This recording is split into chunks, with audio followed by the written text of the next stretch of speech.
Boys, I think it's a very good day for us Kengan fans.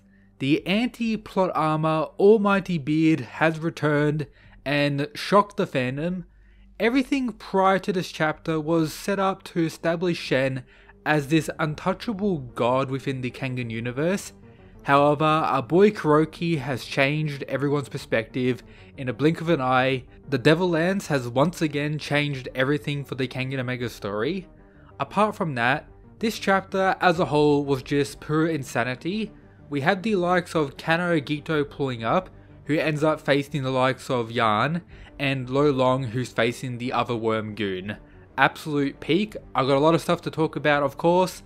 Become a member if you want to support the channel and get various other benefits, which includes being able to suggest video topics for, of course, future videos, but let's get into it.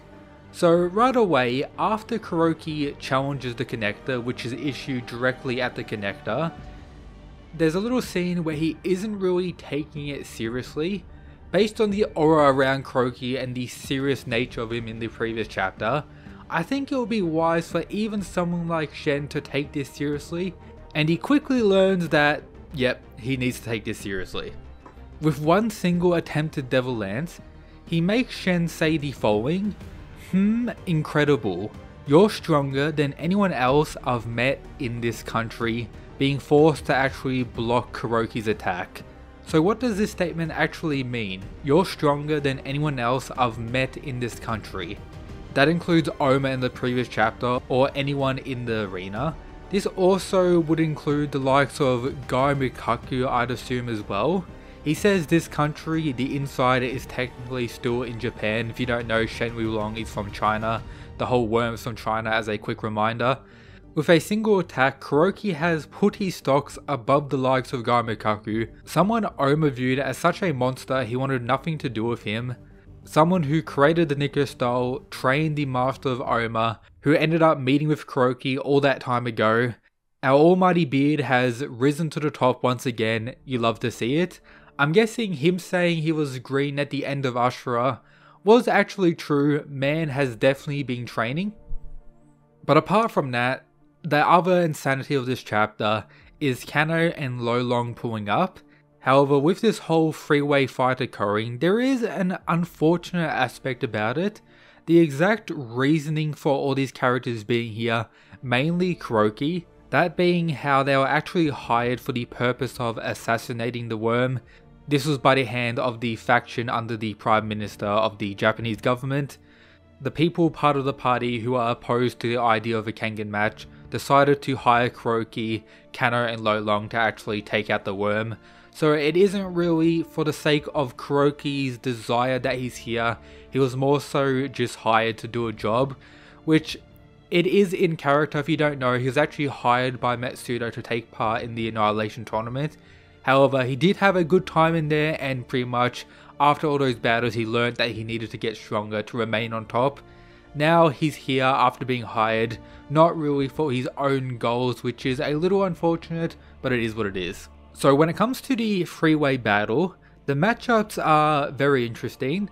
I think Wulong facing this goon won't really be the most interesting fight. Wulong should be much stronger than him, even though he's regarded as the original with previous versions of him being clones. The clones were taken out by the likes of Ray and aren't really any trouble. Even Gai Mikaku was able to pretty much zero diff one of them. I think Wulong will be fine. Kanoh facing Yan, I believe, is going to be pretty interesting. Yan has kind of been overshadowed by the, rise of the connector in the story, but the power of Yan is actually very impressive.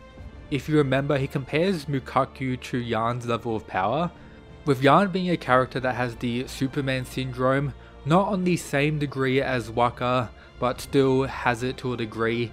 And similar to ZG, he may not be the extreme prodigy that ZG is, or the exact same level, but he's at a degree that's worthy, and he's also someone who continues to train, and is someone who is very clearly being trained by the connector himself, on the same tier as the Tiger Nico and Gilbert Wu when it comes to power based on everything we've seen so far, meaning he's definitely very strong and a worthy fight for Kanoh Agito. So I hope we do cut in between all these three battles However, of course, the main one is Kuroki vs Shen, which continues with some even more insanity as we get deeper into the fight. So alongside all the pre-established build up for Shen and how he's untouchable, he even pretty much says so. I guess someone from your experience could tell just how insurmountable the power gap is, and then pretty much slaps Kuroki away. I'm guessing, assuming he's going to one-shot Kuroki. However, this isn't what occurs. Kuroki was able to block the attack and actually slice up Shen's arm here. This isn't a Shen who's nerfed himself to Kuroki's level. This is the regular Shen who just took out pretty much the entire Kengan association in the arena, which includes two Fangs at the same time, a Kuro member, etc. Kuroki was able to do this amount of damage to him while defending, which connects to Kuroki having one of the best defenses in the entire Kengan universe. This was established back in Ashura and pretty much all of his fights. Kuroki, when he does go for the offense, is of course very deadly due to his Devil Lance being pretty much durability negating, as we very clearly get to see here with the likes of Shen, someone who's far above everyone else in the series, but is still able to get severely damaged by Kuroki's attacks. Apart from that, Kuroki's defense is pretty much connected to being a impenetrable fortress. This was established multiple times back in Ashura, and we get this pretty much betrayed against Shen as well, which is of course absolutely insane. And then the final line of the chapter said by Kuroki, this reminds all of us why he's the GOAT, and you should never bet against Kuroki, even if it is against someone much stronger than him. Allow me to demonstrate that victory is not determined by strength alone. These words are absolutely peak. It's kinda sad that it took 200 plus chapters Kuroki to have a major involvement in the story and actually have a fight, but I'm guessing it's going to be worth it considering 2 chapters into Kuroki's return and he's already giving us these absolute peak lines, and of course peak Kengan has returned. So taking a step back for a second, I don't think Kuroki is going to win this fight and be exactly comparable to Shen in power. However, as Omar was talking about in the previous chapter, he can't stop thinking about ways to actually beat someone like Shen and how to actually gain martial arts to this degree. Kuroki, I think, will probably die by the end of the fight, but is going to reveal to various fighters that there is a way to take out Shen Wulong, which of course the other characters in the story will be pushing himself to eventually get to. Of course, I would want Kuroki to have much more fights in the series.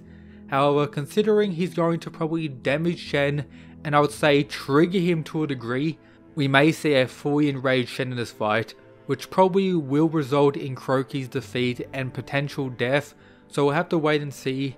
However, with this chapter, Kuroki has redeemed himself as a top tier in the Kengan verse, probably breaking into the top 5 strongest currently, which in my opinion probably goes Shen, Gilbert, and then Kuroki, I'm not gonna lie.